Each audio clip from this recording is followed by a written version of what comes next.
Graças a Deus, mais uma quinta-feira onde nós podemos adentrar o seu lar e falar com você a respeito da palavra de Deus. Você que ama, você que preza por ouvir a palavra de Deus. O apóstolo Paulo escreveu aos Romanos dizendo que a fé vem pelo ouvir e o ouvido ficar aguçado para as coisas de Deus vem pela palavra. Então a fé vem pelo ouvir e o ouvir acontece quando você se preza pela palavra de Deus, pura palavra de Deus. Uma família recém-chegada em nossa igreja em New Jersey, o Valmir, a sua esposa Cíntia e a filha Ashley, eles disseram que amaram a igreja porque a igreja é uma igreja da palavra. E nós sabemos disso. Um dia desse também, o Zezé estava conversando comigo, foi na igreja, estava conversando e falou a mesma coisa. Eu nunca tinha ouvido ninguém falar dos salmos dessa maneira, palavra pura. E é isso que nós estamos fazendo, tentando fazer também da melhor maneira possível, com muito zelo, com muito cuidado com a palavra de Deus. Estamos meditando e extraindo do livro dos Salmos aquilo que o livro dos Salmos diz. E eu tenho uma frase que eu gosto muito, o Igor, que é membro da nossa igreja, ele falou uma coisa, ele não falou, ele escreveu frases do pastor Timóteo. Eu falei, tinha que continuar, ele botou uma, mas tem que colocar mais. E uma das frases que eu gosto é, tem muita gente que lê a Bíblia, mas não lê a Bíblia. E é verdade, tem muita gente que lê por ler, mas não está entendendo o que a Bíblia está dizendo. E assim é, por causa da denominação. E denominação, a palavra é uma palavra forte. De é dividido, nominação é nome, dividido pelo nome. Então as denominações têm muita influência na vida da igreja. Então a pessoa, porque nasce numa denominação, e essa pessoa acha que tudo aquilo que a denominação diz está na Bíblia e na verdade não está. Ainda bem que a nossa igreja não está assumida com nenhuma denominação. Nós temos a palavra de Deus como nossa base de fé, principalmente o Novo Testamento, que é a nossa regra de fé. E eu estou pregando sobre o livro de Tiago nos finais de semana. Esse final de semana o Igor vai estar pregando na igreja, meu filho na fé, que eu casei, batizei, e ele vai estar pregando. Mas uma coisa é muito interessante. Eu estou pregando sobre o livro de Tiago, do capítulo 1 até o final, e nós estamos percebendo que o livro, a carta de Tiago, é uma carta de afazeres, de fazer cumprir, e nós vamos pregar daqui a pouco sobre não ser apenas ouvintes da palavra, mas cumpridores da palavra. Esse é o assunto para a nossa meditação em Tiago. Mas hoje é livro dos Salmos e nós vamos meditar. Mas antes, quero cantar aquela música conhecida, bonita, que eu canto sempre. Quem nos separará do amor de Cristo, quando Paulo escreveu lá no capítulo 8 de Romanos, dizendo sobre... A gente cantava uma música e dizia assim, tropeça aqui, cai acolá, e depois levanta e começa a cantar. Nós não temos essa filosofia bíblica de ficar caindo. Nós queremos ficar firmes em Cristo, apesar das nossas fraquezas, nossas debilidades. E essa música mostra isso. Mesmo em tribulação, nós somos mais do que vencedores em Cristo Jesus.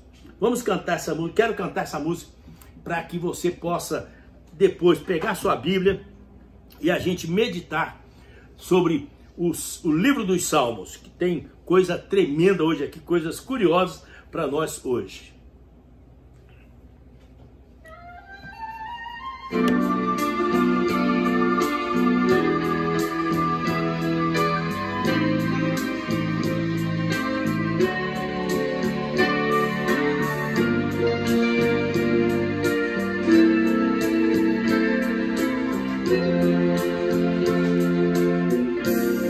Quem nos separará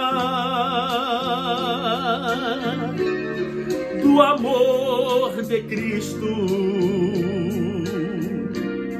Quem nos separará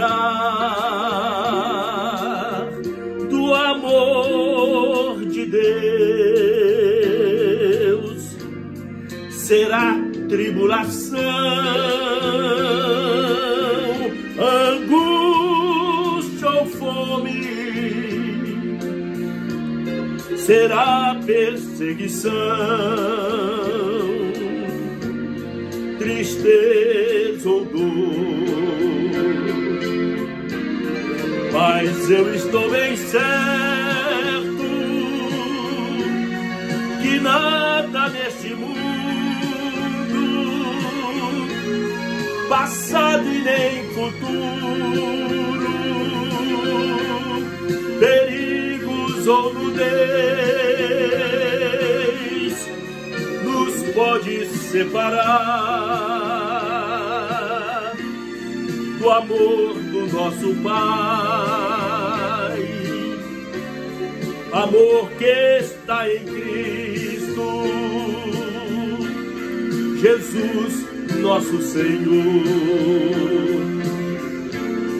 Em todas estas coisas, que coisas? Tribulação, perseguição, que nos abalam, sou mais que vencedor pelo Senhor. Olha, nem vida, morte ou mal, ou qualquer coisa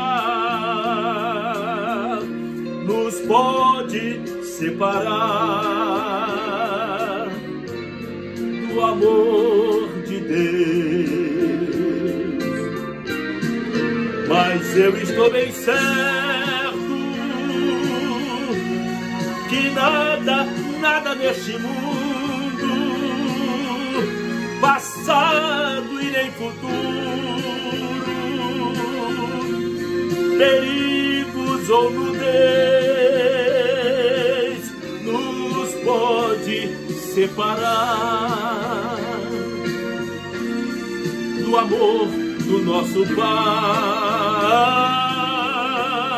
amor que está em Cristo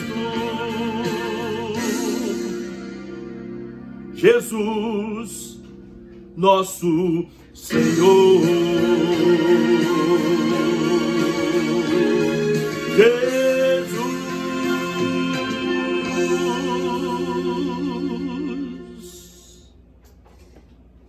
tremendo. Palavra de Deus. Abra aí, livro dos Salmos. Estamos caminhando, hein? A gente vai caminhando, vai passando, já estamos além da metade dos Salmos. E hoje nós temos os capítulos, né? A partir do 81. Livro dos Salmos 81. Interessante aqui.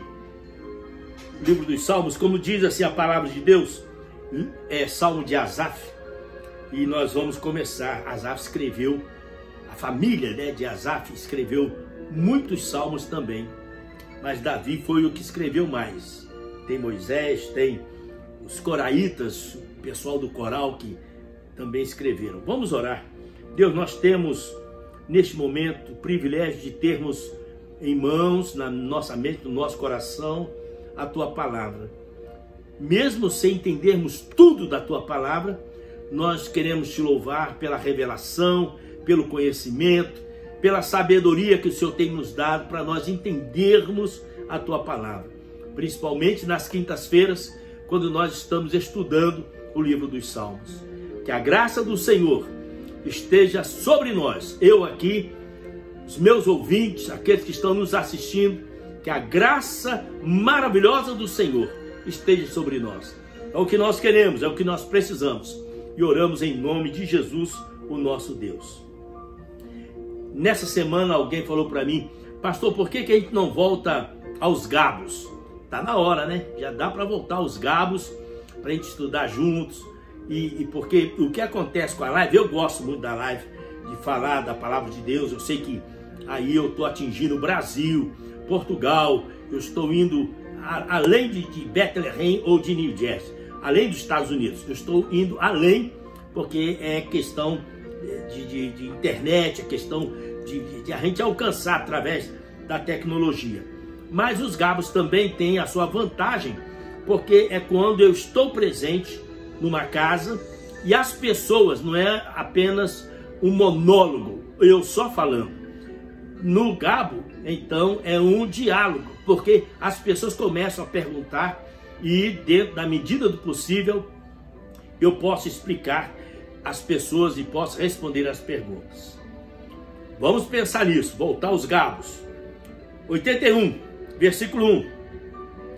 Cantem de alegria a Deus, nossa força. Está na hora da gente cantar com alegria ao nosso Deus, que é a nossa força. Aclamem o Deus de Jacó. Jacó, Israel. Deus mudou o nome de Jacó para Israel. 3.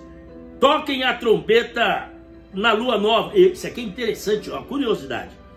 Toque a trombeta na lua nova, no dia da lua cheia, dia da nossa festa, porque este é um decreto para Israel, uma ordenança do Deus de Jacó.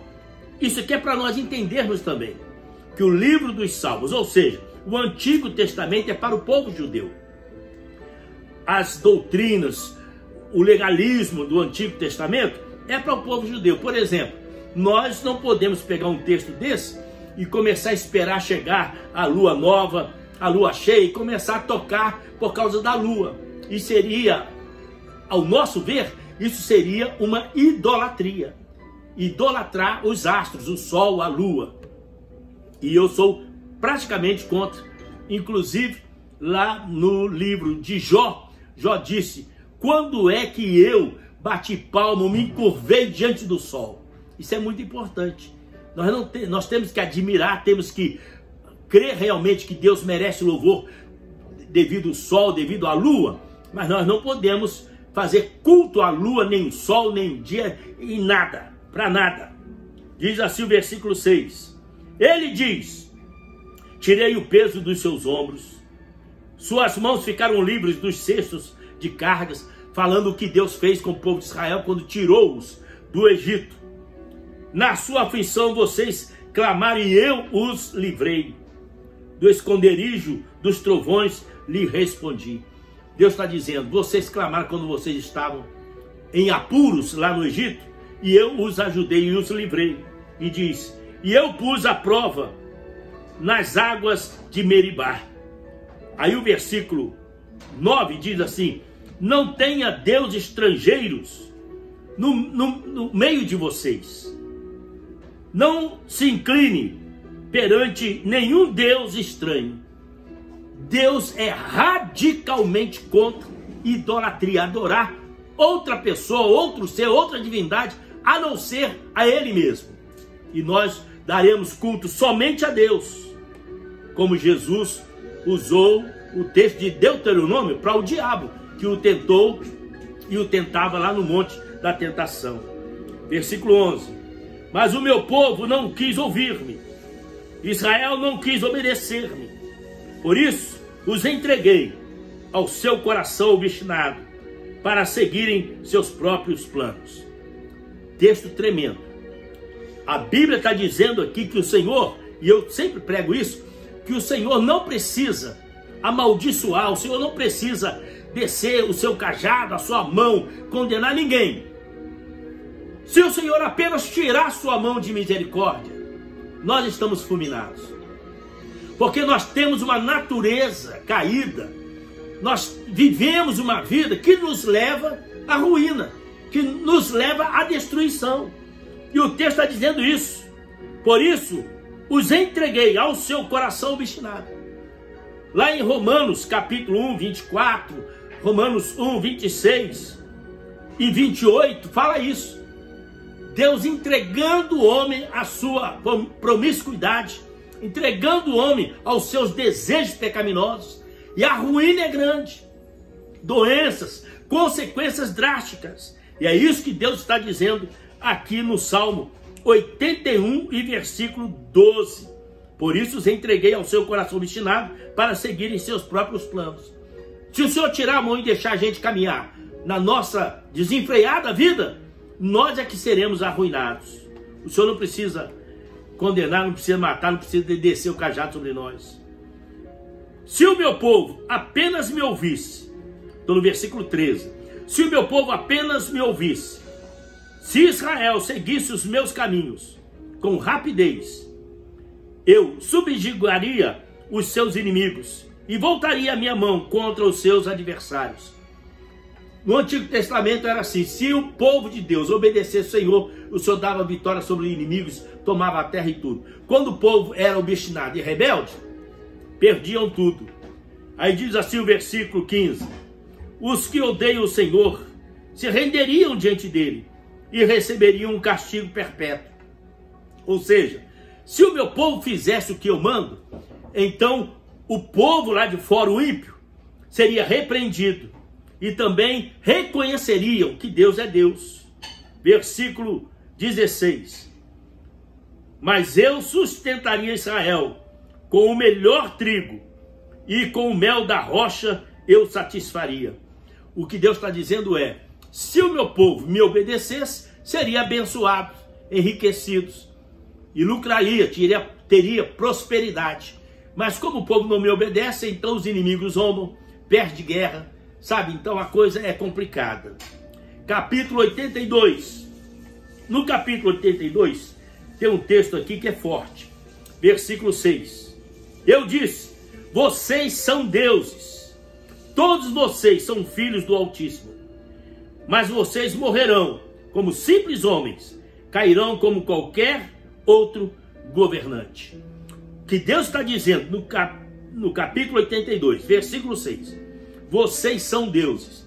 E Paulo fala sobre isso também no Novo Testamento. Jesus repete isso: vocês são deuses. Quando a Bíblia fala sobre isso, está dizendo que nós somos a cópia do próprio Deus. A Bíblia diz que nós fomos criados à imagem e semelhança de Deus. O homem não sabe a capacidade que é inerente a ele quando ele nasce. Poder de decisão, poder de fazer grandes coisas, e como tem feito. Então o homem, a ciência, a tecnologia, a medicina, sabe, o que o homem consegue fazer é uma coisa impressionante, sabe, de fazer naves para ir à Lua, para ir a Marte, agora querendo fazer naves para levar o povo passear na Lua. É uma coisa impressionante. Aí alguém diz assim: mas o homem não foi na Lua. Quem diz uma coisa dessa é um ignorante, uma pessoa que não tem nenhum conhecimento da ciência.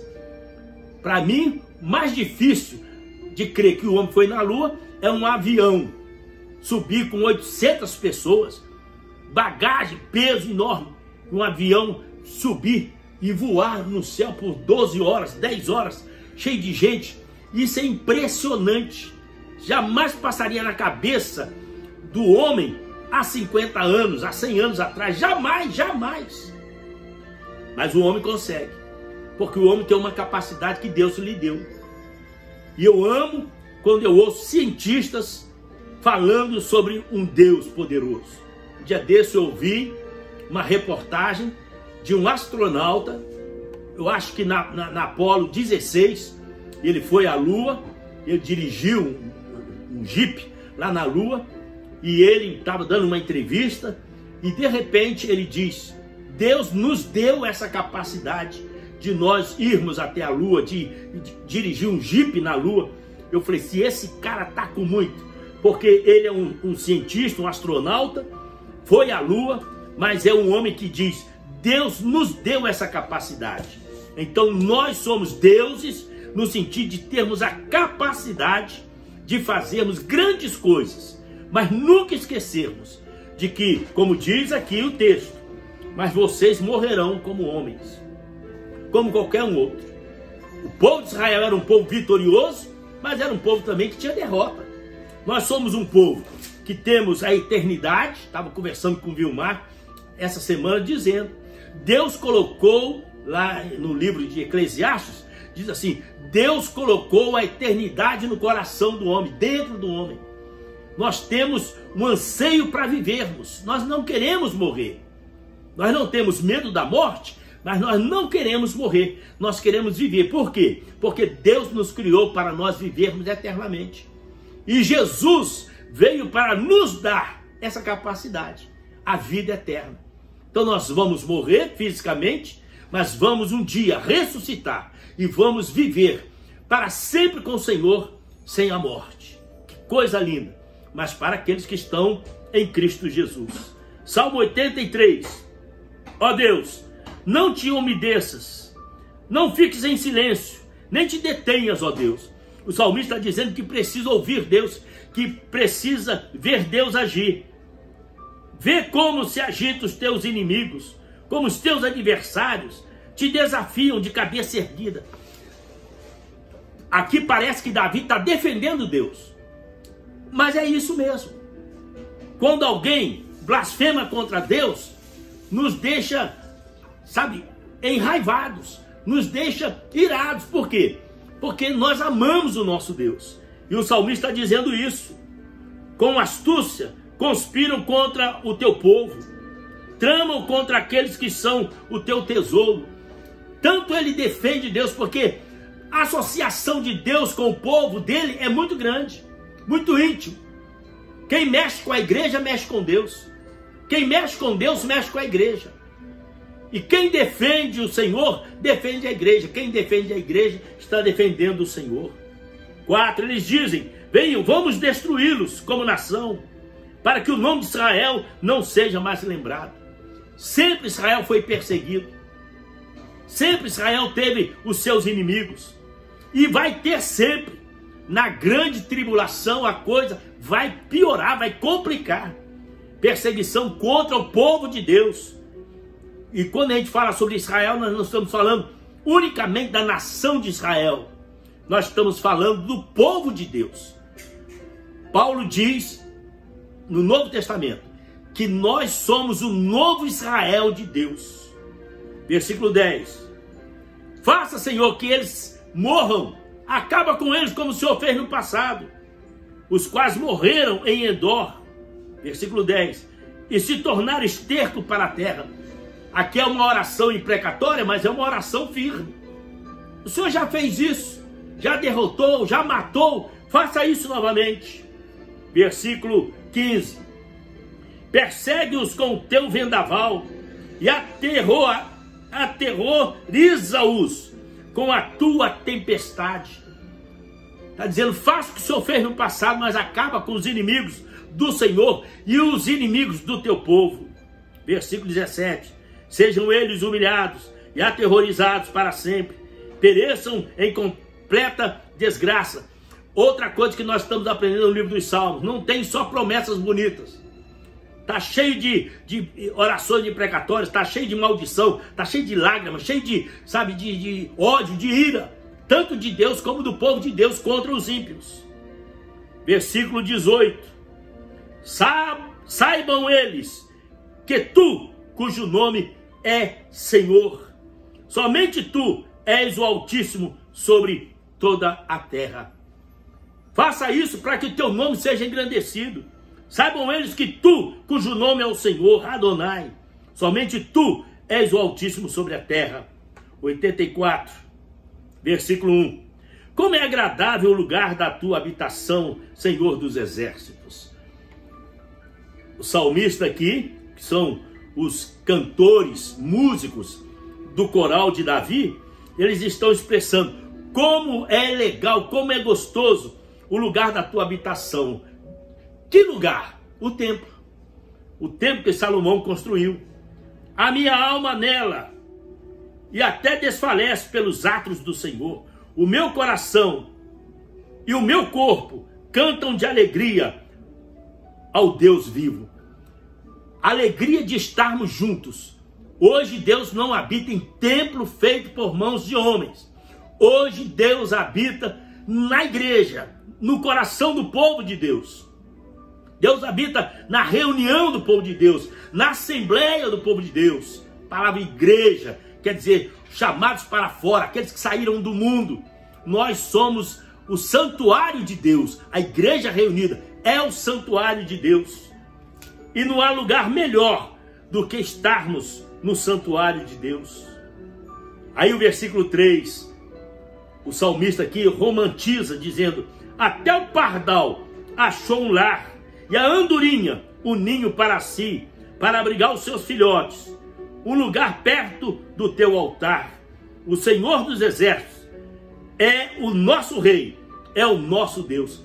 Ele está dizendo, até a andorinha, até o pardal achou lugar perto do altar de Deus, ou seja, no templo, que era a casa de Deus antigamente, na época do Antigo Testamento. O templo de Salomão, o templo de Davi, era realmente a casa de Deus. Deus escolheu isso, Deus resolveu isso.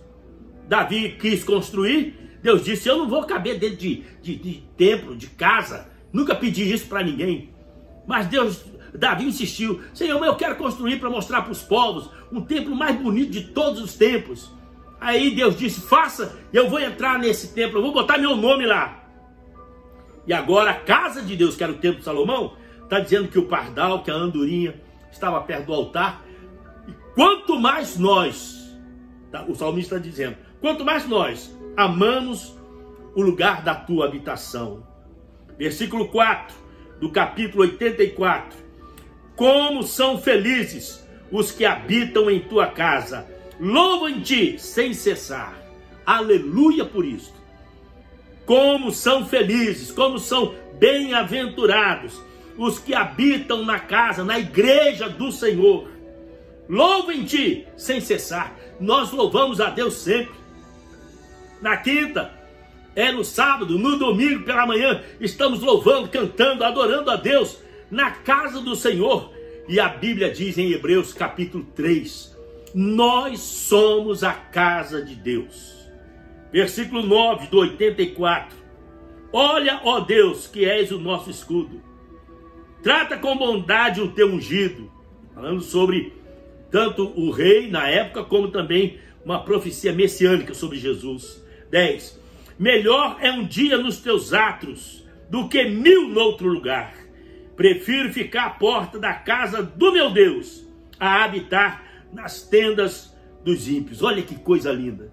Eu prefiro ficar na porta, sentado na calçada, na porta do templo de Deus, do que habitar nas tendas ricas dos ímpios. Assim somos nós também. Há tantos lugares luxuosos, bonitos, que não nos abala, não mexe com a gente. Nós temos prazer de no sábado, de no domingo, na quinta-feira estarmos, sentado, mesmo que seja na porta dos atos de Deus. É o nosso prazer. Diz assim o versículo 11. O Senhor Deus é sol e escudo. Aleluia. O Senhor concede favor e honra, não recusa nenhum bem aos que vivem com integridade. A bênção, a promessa aqui não é para todo mundo. Eu prego sempre dizendo que Deus está condicionado com a igreja, com o homem. E aqui está a resposta. Deus não recusa bem nenhum aos que vivem com integridade, aos que temem ao Senhor. Ó Senhor dos exércitos, como é feliz aquele que em ti confia. Ó Senhor dos exércitos, como é feliz aquele que em ti confia. Aleluia! Que texto, hein? Para terminar, Salmo 85, diz assim o versículo 2: perdoaste a culpa do teu povo e cobriste todos os seus pecados. Não há nada melhor na nossa vida, como igreja, como homens e mulheres que somos de Deus, servos de Deus, saber que o Senhor perdoou a nossa culpa, o Senhor cobriu todos os nossos pecados, apagou. Aí diz assim o versículo 9 do 85: perto está a salvação que ele trará aos que o temem. Vou repetir. Promessas dos salmos é para aqueles que temem ao Senhor. Bem-aventurado é o homem que teme ao Senhor e anda nos seus caminhos. Agora está dizendo, perto está a salvação que ele trará aos que o temem, e a sua glória habitará em nossa terra. Aleluia, aleluia. A promessa aqui é, Deus vai trazer salvação para aqueles que o temem. Na grande tribulação a coisa vai ficar complicada, mas a salvação virá debaixo das asas do nosso Deus, como águias. como águia. Inclusive o Igor mandou, ele tirou uma foto de uma águia no alto, um galho de uma árvore alta, uma águia bonita. Eu falei, meu Deus, que coisa linda. E o tamanho da águia? A Bíblia diz que o Senhor trará salvação debaixo das suas asas, mas para os que o temem, e a sua glória habitará em nossa terra. A glória do Senhor é o Senhor Jesus. A Bíblia diz em Hebreus que em Jesus está toda a plenitude, toda a glória, todo o resplendor do próprio Deus. E quando ele voltar, a sua glória habitará em nossa terra. O Senhor vai descer dos céus, vai pisar nessa terra. 1000 anos, nós iremos reinar com ele. Depois de tudo isso, aí o diabo será lançado no lago de fogo, os ímpios, grande trono branco, condenação. E aí João diz no capítulo 21, e vi novos céus e nova terra, onde habita a justiça. E vi também a nova Jerusalém, que descia do céu, adornada como uma noiva para o seu noivo. E ouviu-se uma voz dizendo, eis aí o tabernáculo de Deus com os homens. Deus habitará com eles, e será o seu Deus, e eles serão o seu povo. É na terra que vamos ficar, e a glória de Deus será na terra, e a sua glória habitará em nossa terra. Versículo 10. O amor e fidelidade se encontrarão, a justiça e a paz se beijarão. Aleluia! No novos céus e nova terra, diz aqui, o amor e a fidelidade se encontrarão. Paz, paz, a justiça e a paz se beijarão. Uma coisa normal vai acontecer. Toda infidelidade, todo pecado, toda morte, toda dor, toda angústia vai acabar, vai ter fim. 11. A fidelidade brotará da terra e a justiça descerá dos céus. Aleluia! A Bíblia diz, Paulo escrevendo aos Coríntios, que Jesus é a sabedoria e a justiça de Deus. 12. O Senhor nos trará bênçãos. Você quer isso? Espera, aguarda, fique firme, não desanime. E a nossa terra dará sua colheita. Vai mudar tudo, toda praga, tudo aquilo que é erva daninha, isso vai acabar. Isso vai acontecer quando Jesus voltar. Versículo 13. A justiça irá adiante dele. O Senhor Jesus, a justiça irá adiante dele e preparará o caminho para os seus passos. O nosso Deus, o nosso Jesus é justo. A justiça irá adiante dele. Vai preparando o caminho para os seus passos, por onde ele passa. Vale a pena esperar, vale a pena ficarmos firmes esperando o dia glorioso da volta do Senhor Jesus. Coisa maravilhosa. Queridos, o livro dos Salmos é tremendo. É bênção pura. Só que, em meio a tantas promessas como essa que nós acabamos de citar aqui, a curiosidade, o amor e a fidelidade se encontrarão, a justiça e a paz se beijarão. Que coisa linda, né? Um romantismo lindo aqui. A gente sabe que isso vai acontecer. O que nós estamos sofrendo hoje, tanta injustiça, tanta guerra, tanto ódio, isso vai terminar, vai ter fim. E nós estamos esperando isso, estamos aguardando isso. É momento de oração. Vamos orar agradecendo a Deus pela palavra. Deus, obrigado. Esse é o momento de gratidão da tua igreja, do teu povo. Depois de lermos esses 5 capítulos do livro dos Salmos, nós sabemos que o Senhor tem promessas para nós. Apesar das dificuldades, apesar das lutas, apesar do sofrimento, apesar das lágrimas, nós confiamos que um dia tudo isso vai ter fim e que vai dar tudo certo. Em nome de Jesus, o nosso Deus, assim seja. Amém.